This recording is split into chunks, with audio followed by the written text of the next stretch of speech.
Hi friends, welcome to EBI'S and Healthy Tips. இன்னைக்கு நம்ம வீட்லயே செய்யக்கூடிய ஒரு ஹெல்த்தியான ஒரு ட்ரிங்க் பார்க்க போறோம். ஸோ இந்த ட்ரிங்க் நமக்கு எதுக்கு ஹெல்ப்ஃபுல்லா இருக்கு அப்படின்னு பார்த்தீங்கன்னா, நமக்கு கோல்ட் காஃப் அப்படிலாம் வரும்போது நம்ம இந்த ட்ரிங்க் ஒரு கப் சூடாக குடித்தாலே நமக்கு ஒரு இம்மீடியட்டாக ஒரு ரிலீஃப் கிடைக்கும். அந்த ரிலீஃப்கான ட்ரிங்க் தான் பார்க்க போகிறோம். அது வேறு ஒன்றும் இல்லைங்க, நம்ம வீட்லேயே செய்யக்கூடிய சுக்கு மல்லி காஃபி தான் எப்படி பண்ணுறதுன்னு பார்க்கலாம். ஸோ இதில் ஆட் பண்ணுற இன்க்ரீடியன்ஸ் எல்லாமே நம்ம வீட்டில் நார்மலாக கிடைக்க வேண்டியது தான். ஸோ ரொம்பவே ஈஸியாக நம்ம இதை செஞ்சிடலாம். வாங்க எப்படி செய்கிறதுன்னு பார்க்கலாம். இப்போ நம்ம சுக்கு மல்லி காஃபி செய்கிறதுக்கு தேவையான பொருட்கள் என்னென்னு பார்த்துடலாம். மல்லி, திராட்சை, கருந்துளசி, நவர பச்சலை, ஓமவல்லி இலம்பாங்க, ஜீரகம், பெருஞ்சீரகம், சுக்கு, 3 ஏலக்காய், ஓமம், பெப்பர் பவுடர். முழு பெப்பராக இருந்தால் நல்லாயிருக்கும்.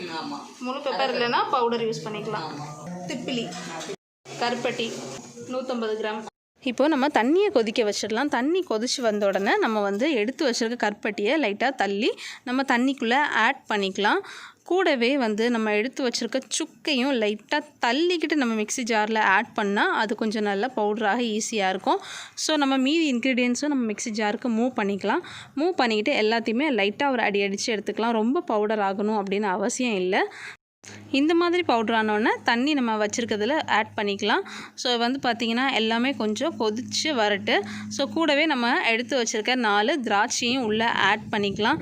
இப்போ நமக்கு நல்ல இது கொஞ்சம் வேகணும். வெந்து நமக்கு நல்லா பொங்கி வர ஸ்டேஜில் நம்ம எடுத்து வச்சுருக்கிற கற்பூரவள்ளி இலை ப்ளஸ் நம்ம எடுத்து வச்சுருக்க துளசி, கருந்துளசி எடுத்துருக்கோம். அந்த துளசி இலையும் கொஞ்சம் லைட்டாக பிச்சு நம்ம உள்ளே ஆட் பண்ணிக்கிட்டோம் அப்படின்னா அதோட சாறு, அதோட எசன்ஸ் எல்லாமே உள்ளே நமக்கு இறங்கி வரும். கூடவே பெப்பர் பவுடராக நான் எடுத்துக்கிறதுனால லாஸ்ட்டாக நாங்கள் ஆட் பண்ணியிருக்கோம். நீங்கள் முழு பெப்பராக எடுத்துருந்தீங்க அப்படின்னா நீங்கள் ஃபஸ்ட்டே மிக்ஸி ஜாரில் போடும்போதே நீங்கள் போட்டு எடுத்துக்கலாம். இப்போ உங்களுக்கு பார்க்கும்போதே தெரியும் அந்த மல்லிலாம் கொஞ்சம் வெந்து வந்திருக்கு. ஸோ இந்த ஸ்டேஜில் நம்ம ஃபில்டர் பண்ணி எடுத்துட்டோம் அப்படின்னு பார்த்தீங்கன்னா நமக்கு சர்வ் பண்ணுறதுக்கு ரெடியாக இருக்கும். ஸோ உங்களுக்கு கோல்டு காஃப் அந்த மாதிரிலாம் வரும்போது நமக்கு வீட்டிலே இருக்கிற இந்த இன்க்ரீடியன்ஸ் வச்சு நீங்கள் இந்த ட்ரிங்க் செஞ்சீங்க அப்படின்னா ரொம்பவே ஈஸியாக இம்மீடியட் ரிலீஃபாக நமக்கு கிடைக்கும். ஸோ இந்த வீடியோ உங்களுக்கு பிடிச்சிருக்கும்னு நினைக்கிறேன். பிடிச்சிருந்தால் லைக் பண்ணி ஷேர் பண்ணி கமெண்ட் பண்ணுங்கள். நம்ம சேனலை நீங்கள் இன்னும் சப்ஸ்கிரைப் பண்ணலைன்னா மறக்காமல் சப்ஸ்கிரைப் பண்ணிவிட்டு பக்கத்தில் இருக்க ஆல் அப்படிங்கிற பட்டனை நீங்கள் ப்ரெஸ் பண்ணிங்கன்னா நம்ம போடுற வீடியோ நோட்டிஃபிகேஷன் எல்லாமே உங்களுக்கு இமீடியட்டாக வரும். தேங்க்ஸ் ஃபார் வாட்சிங்.